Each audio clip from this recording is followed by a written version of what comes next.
YouTube, the Cleveland Cavaliers in 2024, despite winning 48 games in the regular season and locking down 3 of their franchise players in the 2024 offseason, just quite frankly don't seem to be talked about all that much in regards to Eastern Conference contenders in the 2025 upcoming NBA season. And I'm kind of wondering why that is, because, for one, we're talking about a team who didn't really lose anybody in particular as far as the offseason goes. They've hired a new coach who I like quite a bit in Kenny Atkinson. Not only do they have, 4 legit amazing players on their roster, they also have, made good efforts to fill in the gaps around them as far as role players go. And so I kind of think the Cleveland Cavaliers are legit contenders, and I'm going to make an attempt to explain that throughout this NBA deep dive video for the Cleveland Cavaliers of why this team maybe should be taken a little bit more seriously in the Eastern Conference. I mean, last season they were a playoff team. I expect them to be in a similar range next season, and I think their upside is a little bit higher with a new coach and hopefully a new system implemented to, utilize some of this elite talent a little bit better on their roster cohesively. This is a Cleveland Cavaliers deep dive video, folks, where we're going to be jumping through every single offseason move they've made in 2024 this summer. So that will include the NBA draft, free agency, trades, additions, re-signings, departures. And then after that's over, we're going to be doing a massive roster inventory deep dive on the Cleveland Cavaliers. And throughout the video, I'll be explaining my takes of why I think, the Cleveland Cavaliers should be taken a little bit more seriously in the Eastern Conference. This team is certainly capable of a deep postseason run, and to suggest otherwise could be coming from a little bit more of a simplistic kind of view of the Eastern Conference. And without further ado, folks, let's just jump right into the Cleveland Cavaliers deep dive for the upcoming 2025 NBA season. Let's get into it, folks.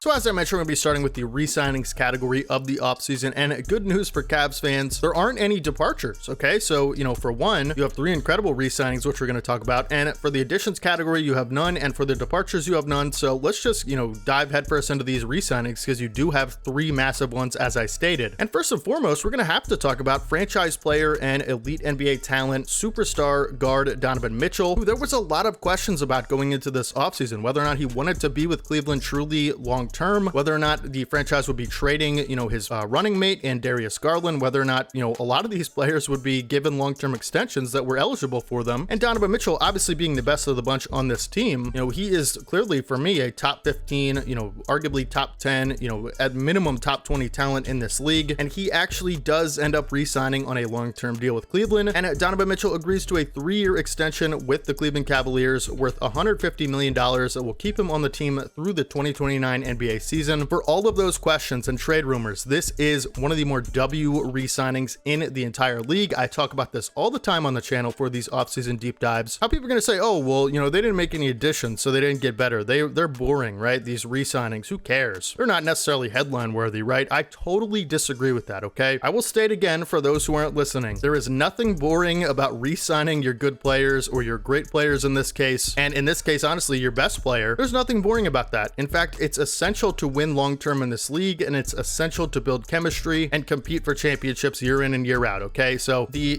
notion that this is a boring move or, it's not headline worthy, I, couldn't disagree more, because everyone clowns on the Celtics about giving Jason Tatum and Jaylen Brown $300 million extensions, but imagine if they never did, all right? They wouldn't be sitting where they are right now as the defending NBA champions with a good a chance as anybody to reclaim that title in 2025. This is an absolute A+ W re-signing for Cleveland, putting those rumors to bed about Donovan Mitchell's future with the team on that 3-year, $150 million deal. You also agree to a 3-year contract extension with, in my opinion, one of the more underrated players, period, in this entire league. Not just for his position, I mean, period, in this league, and that is center Jarrett Allen. All right, Jarrett Allen, not only does he sign long-term extension with Cleveland Cavaliers for 3 years, $91 million, but he's also, as I stated, another guy that's just criminally underrated in this league as far as centers go. He is a top 10 center for me, no question. The things that he's good at, he is great at. And while you might look at him as just another rim runner, you are sorely mistaken, folks, because I got news for you. Jarrett Allen is one of the greatest rim runners in this league. That's not a negative thing to say about him. That is an extremely positive thing to say about him. I would guarantee you there's about 15 teams in the league that would love to have this player on their team as their starting 5, okay? Another guy that was linked to a ton of trade rumors, still is, by the way. A lot of people are saying Jarrett Allen could get traded to the Pelicans, or a team that needs one of these, big-time centers. Listen, whether you choose to trade him or keep him, you are getting exceptional value at at the 5 position for Jarrett Allen. Okay, he is a top 10 center for me, towards the end of it maybe, but you want to say he's low end top 10 at minimum. No one can disagree. If you just watch this guy play, look at the numbers, he is a well above average center in this league. We're talking about a guy who's, by the way, only 26 years old, former all-star, excellent rim protector, good interior presence defensively, who finishes exceptionally well. One of the best roll men in the league as far as being a lob threat, being a finisher, excellent screen setter, one of the best the league has, no question for me. Okay, these things aren't, not important, all right? These are actually some of the more important traits a center can have. He's also, an underrated free throw shooter. I mean, he gets to the line really well because he's always down low creating havoc. He shot 74% from the line on 4 attempts per game, a top tier rebounder in the league. I mean, you want to talk about the offensive rebounds. This is now his 6th straight season in the NBA, where last season he averaged over 3 offensive rebounds per game. That is nothing short of exceptional as far as the league goes for offensive rebounders, all right? So again, the rim protection is excellent. The rebounding is excellent. He's also a great passer and high IQ player for the position. Last season averaging about 3 assists per game. That is a career high for Jarrett Allen. 17 points per game. A lot of these come on finishes. A lot of these come on, pick and roll mismatches. I just can't stress enough how valuable he is to this team and how great he is as a roll man to pair with a guy like Darius Garland, who is an excellent pick and roll playmaker. Donovan Mitchell, all the same. I'm tired of the narrative that he's not something special at that 5 position. I'm telling you, your favorite team, if they don't have one of the, top 5-10 centers, would absolutely trade a lot of things to get this guy on their team because, again, he's just an elite talent. So, Jarrett Allen, I have nothing but excellent things to say about him and his game and his presence for the Cleveland Cavaliers. This is an absolute A+ W re-signing for the Cleveland Cavaliers. I don't think you should be looking to trade this guy. He is a keeper and, one of the better centers in the league, as I stated. But you do have another big man, and an excellent one at that, one of the more high-ceiling big men in the entire league, and that is Evan Mobley, who also extends on a rookie max of 5 years, $224 million with the Cleveland Cavaliers this offseason. Obviously, Evan Mobley, one of the better, defensive players in this league, all right? He's an all-NBA caliber defender every time he's healthy. We see him a couple years ago getting Rookie of the Year votes. The season after, we see him getting, DPOY votes. He was a finalist for DPOY, all right? This guy is a game changer defensively. When you have guys like Allen and Mobley on the same floor, your defense is exceptionally dynamic. Evan Mobley can guard multiple positions. He can step out, hang with perimeters. He has excellent length and mobility for the position. He's also a great rebounder. Another guy that's just, very capable rebounder. We saw him last season expand his game just a little bit to the perimeter. And I think, that will have to be something that improves for him. We've talked about that quite a bit on this channel for Evan Mobley every time he comes up, but last season did make strides. I mean, he shot 37% from 3 during the regular season in 50, games played on very low volume, mind you. And in the playoffs, that did not translate. He shot poorly in the playoffs from 3. It has to be better, if he's going to pair with Allen long term. But that is not to say there aren't plenty of things to like about this guy. I mean, he did look a little bit more consistent, from the jump shot department last season, I will say. Not just 3-pointers, but, for the perimeter as a whole. I think the pairing with him and Allen was a little bit better last season than in years past. And, another great rebounder, almost 10 rebounds per game last season. He averages a career high 9.4. Offensively, I think that has to be the area he takes the biggest leap. Not saying he's a bad offensive player because he's not another dynamic finisher and roll man and lob threat. I mean, 16 points per game last season. They utilized these bigs heavy under Coach Bickerstaff. You'll have to see that if that continues offensively with the new Kenny Atkinson system. I don't see why it wouldn't. Also, Kenny Atkinson coaching Jarrett Allen in Brooklyn before, so that's kind of an interesting thing I didn't mention. But look, this is a great player. This is one of the league's best defenders. This is an dynamic two-way player that I think if he just improves a tiny bit offensively is a star caliber big in this league. I do think he is good enough to be able to be a career power forward.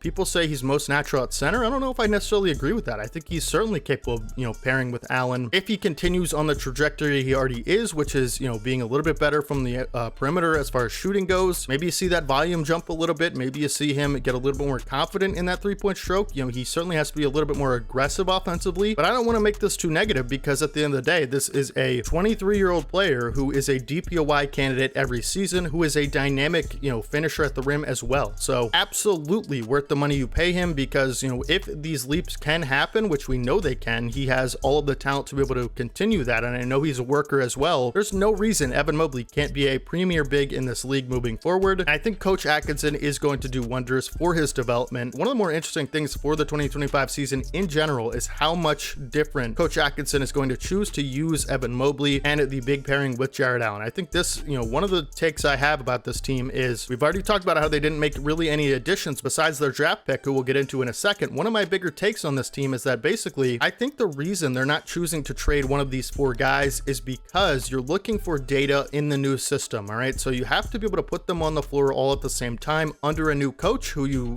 truly believe in, maybe a little bit more than Coach Bickerstaff, who I still think is a good coach. But I think you're looking to see how Kenny Atkinson responds to all these four players, how he utilizes them. Can this four-man lineup truly exceed expectations than we already think? Can they be utilized a little bit better? If you find out halfway through the season that's not the case and it's just not going to work, then you make a move. But I do think it is important to wait on this team under the new coach to see how high that ceiling could be. I'm telling you, it has the potential to make a way bigger impact than most people think. A new system and a new coach with the same lineup, it can be night and day differences. All right, so I think just data gathering for this team. At the end of the day, all these guys are still young, and so you have a lot of time. You don't necessarily have to go all in this season. You can collect all this data because these guys are young and they're all locked up long term. So I think at the end of the day, this is just a W situation. And again, Evan Mobley, W re-signing there. And so those are the re-signings. Again, there's no additions, no departures, and so this is kind of a shorter offseason segment. Don't worry, folks. We're going to get into the draft where you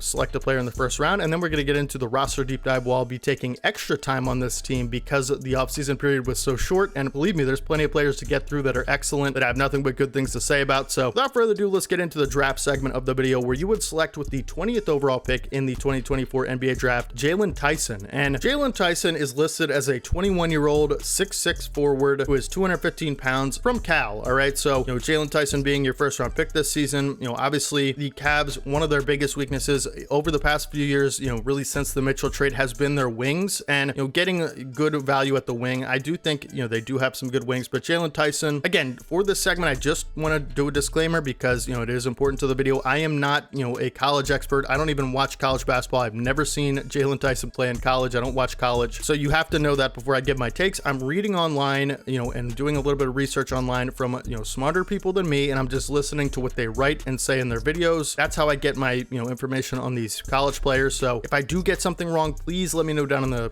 comment section. I don't want to do any of this information a disservice. I do want to get this right, so if I do mess up, please let me know because I do want to be clarified for the season. But it appears to me Jaylon Tyson has averaged a good production for Cal this season. He scored 20 points per game, 7 rebounds, about 4 assists, 1 steals in 34 minutes per game. That is elite production. It appears he is a small forward, so basically a wing, and a lot of people are saying they like his defensive upside. He has the size and ability to match up with multiple types of positions, and particularly NBA wings. But again, 21 years old, and a lot of people are saying his biggest strength is to be a shot creator in this league. So that if you could get a two-way shot creator on that pick at 20th overall, I mean, how is that not an absolutely A+ pick? This is again one of their biggest weaknesses. If you can develop Jaylon Tyson into a shot creating wing that can score efficiently and lock up on the other end, that's kind of like one of the things the Cavs have been missing, and so basically it's saying he's a willing passer. We saw that with his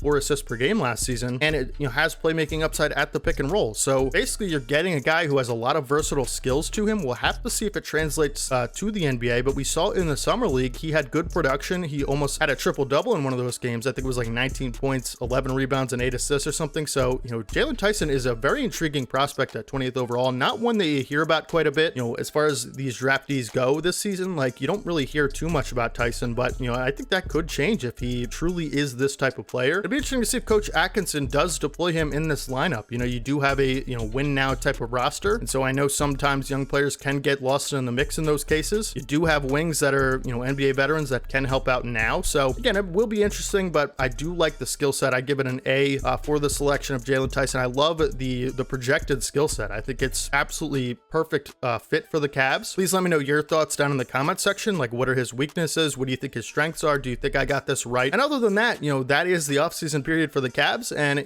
I have to mention again, Coach Atkinson being hired, Coach Bickerstaff being fired, and we saw just real quick before the roster deep dive, I'm going to take a brief moment to talk about Coach Atkinson because it's very important to this team and this upcoming season. As I mentioned before, it is extremely underrated the floor raising and ceiling raising capabilities a new coach can have on the same lineup. All right, so Coach Atkinson is a guy that had a lot of success and honestly overperformed with his Brooklyn Nets days. All right, and so I think he was fired fired. And I think the Nets regretted that move if you look at how it turned out with Coach Nash and the situation with the Big Three in Brooklyn. But this is a guy that spent a lot of time in the NBA, and now he has championship experience as an assistant with the Golden State Warriors in 2022. As we mentioned, he already coached Jarrett Allen, I believe, with the Brooklyn Nets before. I like this coach a lot. I think he deserved a job like 4 years ago, if I'm being honest. And really since, Brooklyn, I think he's deserved a good job. This is a great, fit for him. One of the things I think is so special about Coach Atkinson, again, with the Brooklyn Nets days, he really elevated that team beyond expectations in the 2019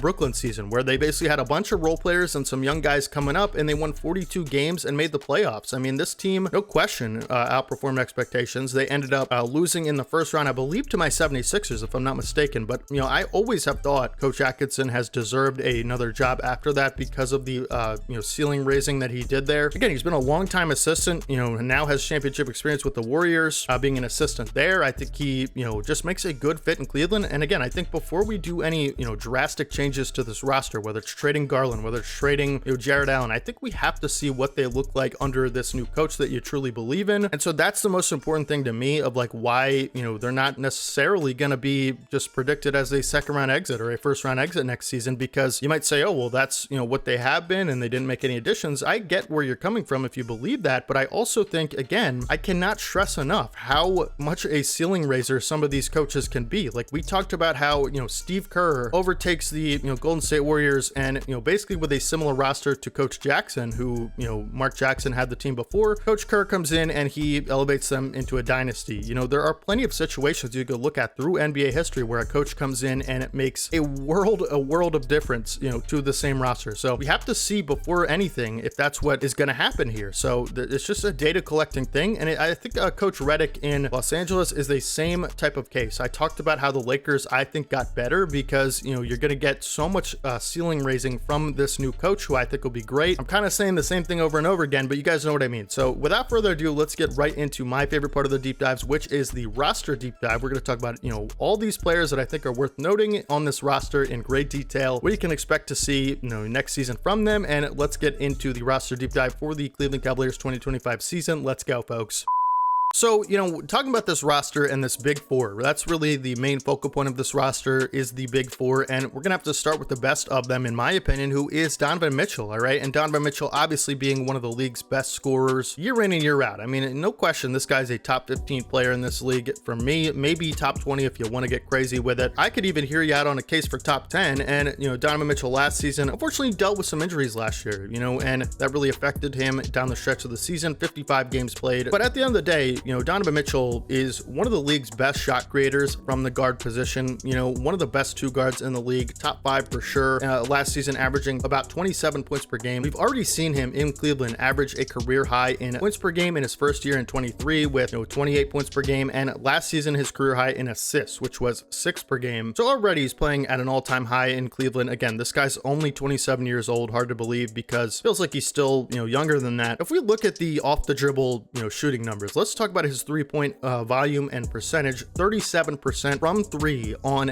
9 attempts per game. A lot of these threes are very deep. They're very difficult. They're off the dribble. They're on the move. Not a lot of catch and shoots out of Donovan Mitchell. You know what I mean? So like to be able to shoot that efficiency on that volume is game changing for an offense. Obviously, he's one of the best, off the dribble shooters in the league. He's a clutch performer as well, in my opinion, can translate that into playoff success as we've seen with the Utah Jazz. I think the injuries did hamper him a little bit last season, kind of threw him off the rhythm before going into the playoffs last year, but still averaged about 30 points per game last season in the playoffs on similar efficiency. So not exactly sure that's, the problem with this team last year in the playoffs was Donovan Mitchell's, offensive output. He gets to the line exceptionally well, 6 free throw attempts per game on 87%. Again, the rebounds, the assists are very good. He's an excellent passing lanes guy. He got 2 steals per game last season, another career high. I mean, this guy is just amazing. The fact that you can get him on a 3-year extension to commit long-term to this team is, all you could really ask for out of this offseason. And so now you have your franchise player locked in. You have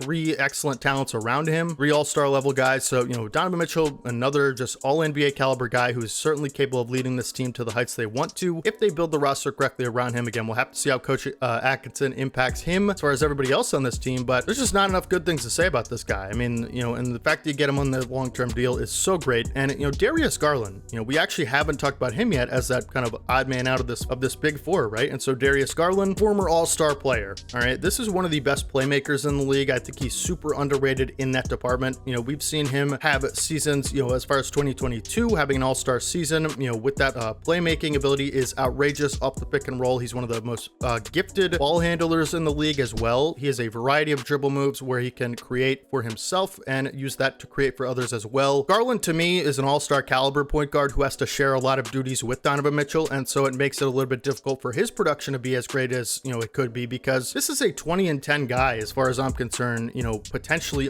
in the right situation. I mean, we saw him do similar things in his third season as that all-star selection. Again, another incredible shot creator, you know, scorer. He's one of the quickest players in the league, you know, off the dribble basically, and you know, we saw him last season shoot again very efficiently, you know, for a smaller guard. I mean, 45% from the field is pretty solid for that, you know, type of volume, and at his size and the types of shots he takes. You know, last season he averaged 37% from three on 6 attempts per game. Just a great, excellent point guard to have, you know, as far as the playmaking, as far as a guy who can run an offense and, you know, come in during crunch time and make things happen. He can really take over a game when he gets hot. Like, we've seen that so many times from him. I think, you know, his playmaking is just what separates him from Mitchell. Like, I think it's way better than Mitchell, but I think Mitchell's the better scorer. And so, you know, people might say defensively this isn't the best pairing in the backcourt. I kind of agree with that. Two small guards, right? But you do have excellent interior guys to be able to recover for those mistakes. And offensively, I think it can work. You know, we've seen them have a ton of success. It definitely does work, you know, when you're doing it correctly. You know, Garland and Mitchell clearly have agreed to share responsibilities for this offense. Mitchell, you know, in my opinion, is the better player. You know, I think Garland at times takes the back seat, which is fair. But as long as they're both willing to do that and truly do what it takes, you know, when one of them's off the ball to help the team, I don't see an issue. These are both excellent shot creating,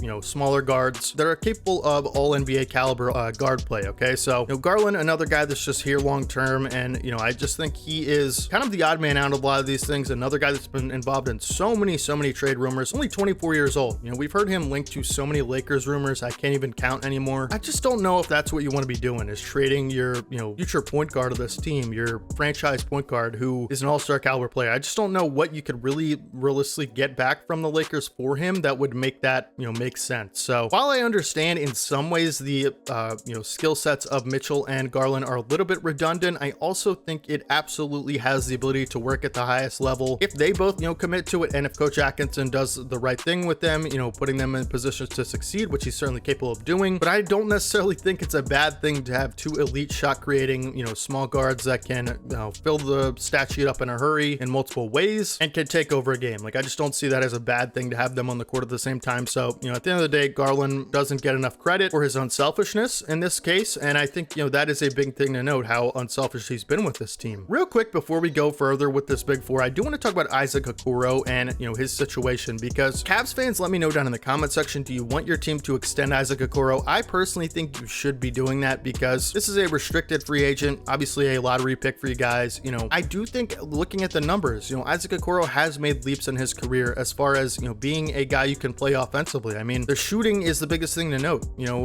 last season, Okoro averaged a career high in three-point shooting. Actually, if you look at the numbers, his three-point shooting has gotten better every single season, percentage-wise. He shot 39% on 3 attempts per game. This is probably your best perimeter defender as well. So, like, can you please tell me, like, what the situation is with Okoro? You know, do you think you'll match the offer if someone makes it? Do you think he, you know, should return to your team? Do you want him to return? Because while you guys don't have any departures right now, I certainly think he could be if the Cavs, you know, don't believe in him. And so I'm just kind of wondering what the, you know, consensus is on Okoro. For me, he's a good 3-and-D player that, you know, has a lot of room to grow, certainly, but, you know, he's only 23 and a great perimeter defender, probably your best one. So, you know, I'm just kind of wondering what the situation is there. Please let me know down in the comments if you can. And we talked about Jarrett Allen and Evan Mobley. You know, they're both excellent, you know, defensive anchors, rim protectors, you know, dynamic defenders who are excellent role men. You know, I think they're a little bit different, and I think they complement each other well. Allen is the bigger of the two as far as bulk, right? And so he's going to be the interior presence. You know, he's not a guy you expect to, you know, get out on the perimeter and, you know, shoot jump shots and spot up and stuff like that. That's more Mobley's game. But, you know, the offensive rebounding for Allen is exceptional. You know, he's certainly a guy capable of, you know, 15 to 20 a night on 10 rebounds per game. You don't even have to play him that many minutes. I mean, last season he played 32 per game and gave you 16 and 11, you know, and 3 assists, you know, on good defense for his position. You know, 77 games played, great efficiency from the field and the line as far as what you should expect from him. So I'm just not sure Jarrett Allen, you know, isn't a good pairing with Evan Mobley, because we've seen it work in the past, and I think with a,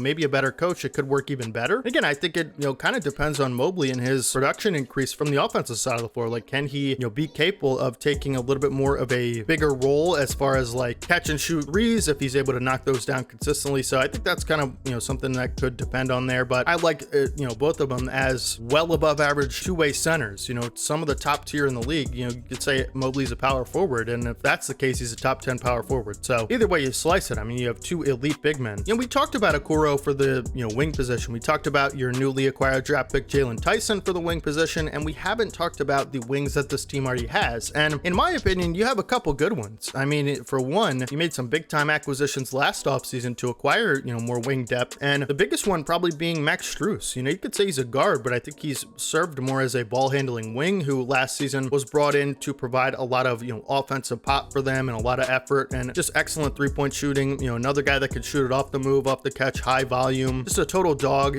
good, all around type of bag and skill set to him. Another guy that can just dribble, shoot, pass, and provide quality effort on defense. Last season he shot, 35% from 3 on 7 attempts per game. While the percentage is a little bit low, the volume is high, and I think he takes a lot of difficult threes, and so I don't think you're mad at that number by any means. In my opinion, you saw him be a little bit more of a playmaker than he's used to being throughout his time with Miami, and he played 70 games for you guys last season. I actually thought he played pretty well, all things considered. He's not the most efficient player, as we stated, but he can do a lot of different things for you. I mean, he had a career high in rebounds and assists last year, 4 assists per game on 1.6 turnovers. That's not bad. That's not bad production at all, for playmaking. He had a career high in points. Like, he just had a bigger role than he's ever had, and I think this guy has good playoff experience, and I think he, just made a nice fit with you guys last season, kind of, helped weather the storm a lot of times, throughout the season, and he'll be returning next year, obviously, probably as your starting 3, if I'm not mistaken. Caris LeVert, another wing that's probably going to be your 6th man. Caris LeVert had kind of a down year as far as efficiency goes and production. We expect a little bit more from him, but this is another guy that, Coach Atkinson has coached in Brooklyn, so maybe he gets the best out of him, because in my opinion, Caris LeVert's best time was with Brooklyn, and so he's had 3 good seasons for you in Cleveland as kind of a microwave scorer. Again, another guy that's capable of playmaking. We saw him have a good playmaking season as well. 5 assists on 2 turnovers per game. Obviously, looking at these numbers, like, all of these guards and wings have had excellent assist numbers. This kind of looks like, they share the ball quite a bit. I mean, it's a lot of driving kicks. It's a lot of pick and rolls. It's a lot of, movement for the Cavs. And you do have a lot of high IQ guys that are willing to share the basketball. I think that's very important. A lot of these guys had career assist numbers last season. Caris LeVert, we need the efficiency to be better if we're Cleveland. 42% on 12 shots a game. That's not great, especially when your average is 14 points per game. That's too many shots, on bad efficiency. 33% from 3. That's got to be way higher. But as far as, Caris LeVert, I just like him as a kind of an offensive just spark plug to put in this lineup. Him and Max Strus can rotate, and I think they provide similar value throughout a game. A former 76er that you have is George Niang, and he actually played all 82 games for you guys last season. I know Cavs fans are a little bit fed up with Niang. You sign him to, kind of a, honestly, high role player type of contract, and I thought that was a good value for him, like, not for your team. I think it was a little bit, maybe a tad bit of an overpay for George. I love George, as a former Sixer. He was a big impact player for us. This guy didn't shoot the best last season for you guys. He was a little bit streaky, and in the playoffs he was putrid as far as efficiency goes, but you cannot deny George's heart and his motor and his toughness. This guy is a tough dude who competes. He wants to win. He is an enforcer at times. Sometimes it gets a little overboard, but again, another just sniper spot up guy. He is a defensive liability at times, but sometimes he can provide a lot of engagement and activity defensively. He was capable of riling up your team. Again, this is kind of an emotional leader type of player who puts all that he has emotionally and physically into the game. At the end of the day, he's just a great shooter, pure shooter. Again, I know in the playoffs last season he was absolutely awful. You couldn't even keep him on the floor. I mean, 13% from 3 that's unacceptable. He's got to be better there. But as far as the regular season, I think he did have to adjust quite a bit. Early in the season he shot very poorly, and then throughout the stretch of the season, he got a lot better. But I just think George, he's an effort guy. He's a toughness guy.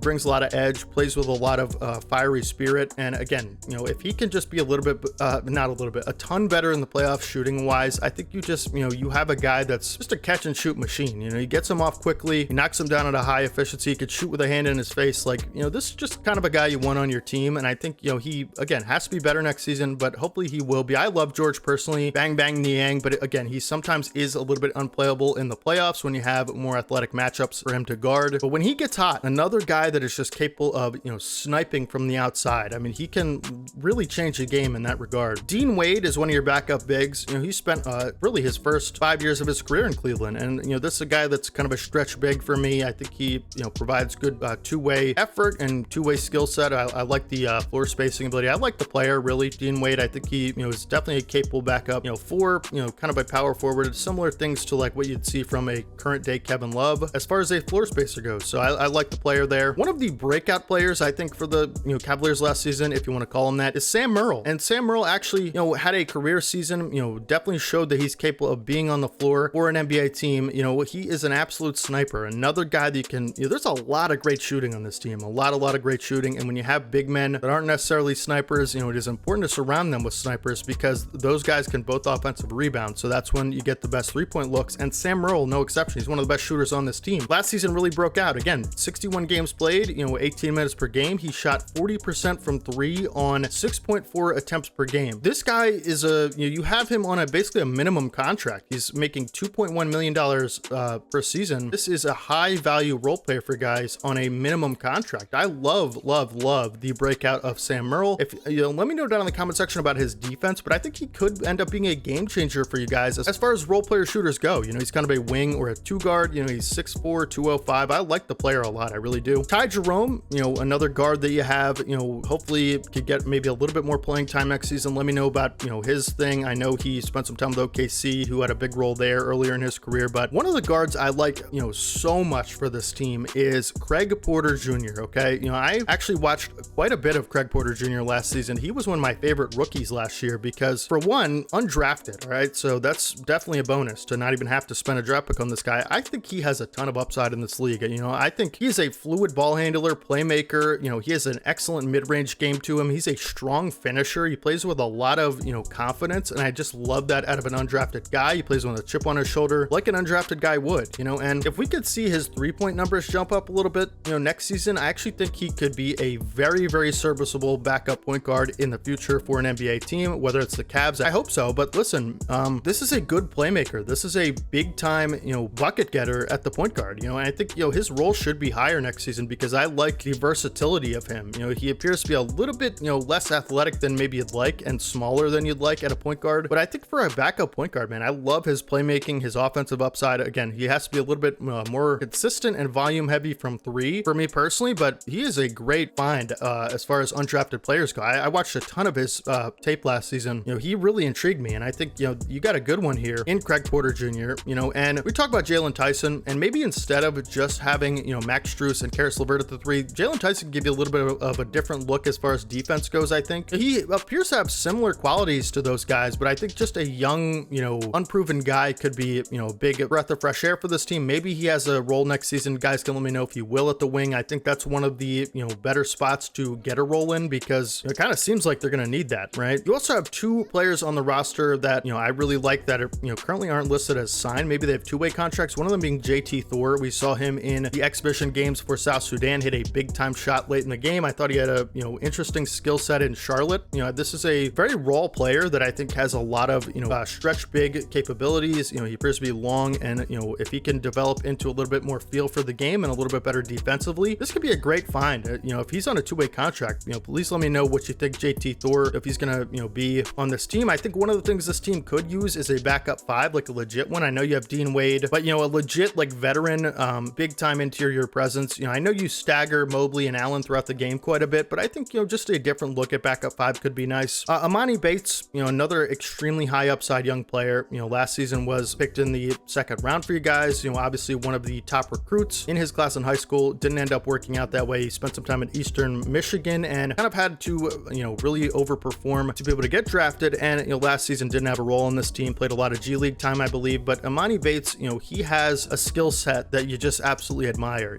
Every team wants it. It is a 6'8 plus shot creator that can handle the ball. Early in his high school career, he got comp to Kevin Durant a lot. That's, kind of the, if he turned into the player we thought he will be, that is the skill set he possesses. So a guy at 6'8 that can handle the ball with a bag, like it's very rare. And I think Emoni Bates has that capability. He's only 20 years old. And so, you do have him. I think, hopefully if he can, earn a roster spot, that'll be big for him. I'm not sure he'll have a role on this team next season, please let me know. Again, there are a lot of wings that are kind of up in the air. You know it's going to be, Max Strus, Caris LeVert. You draft one in Jaylon Tyson, and then obviously if you want to say like George Niang, he's not kind of more of a backup four to me. I think he plays the power forward best, but you could call him a wing if you really wanted to. I don't think he's a wing, but then it's like Emoni Bates.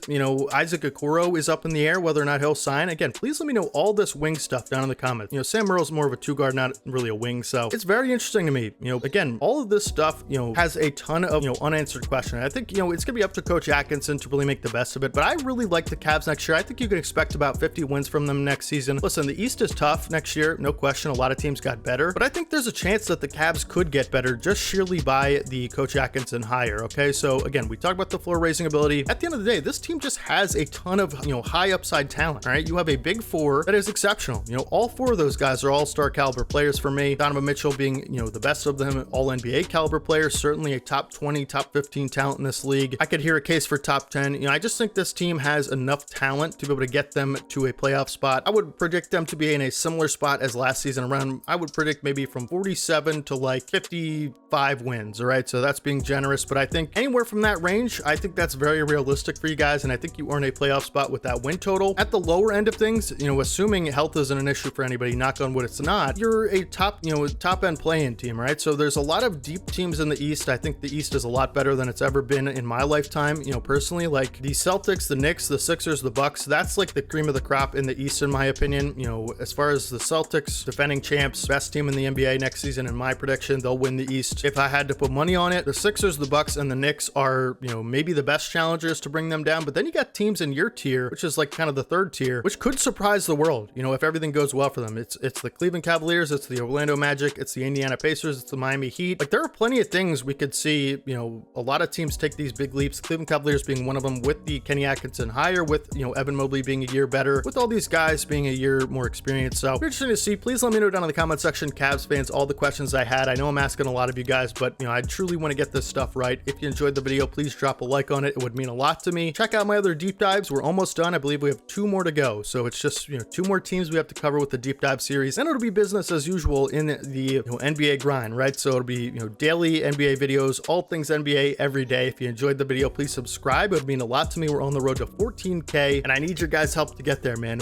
Follow my Twitter. My Twitch will be streaming over there very soon. On Twitch, looking forward to the 2K release. That's what we're going to be playing over there. And, if you guys want to talk to me over there, you can. Please follow it. Links down in the description, twitch.tv/dhave. Follow my Twitter. If you ever want to engage with me in a different platform, that's the one to do it. Other than that, good luck, Cavaliers next season. Unless you play my Sixers, then I wish we beat you at your best, but I do want to beat you at your best, all right? Yeah, playoff team, no question. They are legit contenders. I think they have extremely high ceiling in the Eastern Conference, and I don't think that's a hot take. I think that's pretty reasonable. So as far as teams that aren't mentioned enough in the East, they are they're one of them, right? It's like you guys in the Miami Heat, I think, aren't getting enough love right now. And so, I had to do my part with this deep dive video. But again, we've covered almost every team just like this in this amount of detail. Check out the deep dive playlist if you want to see more of them, and I will catch you guys in the next one. This is your boy D-Have, and as always, peace.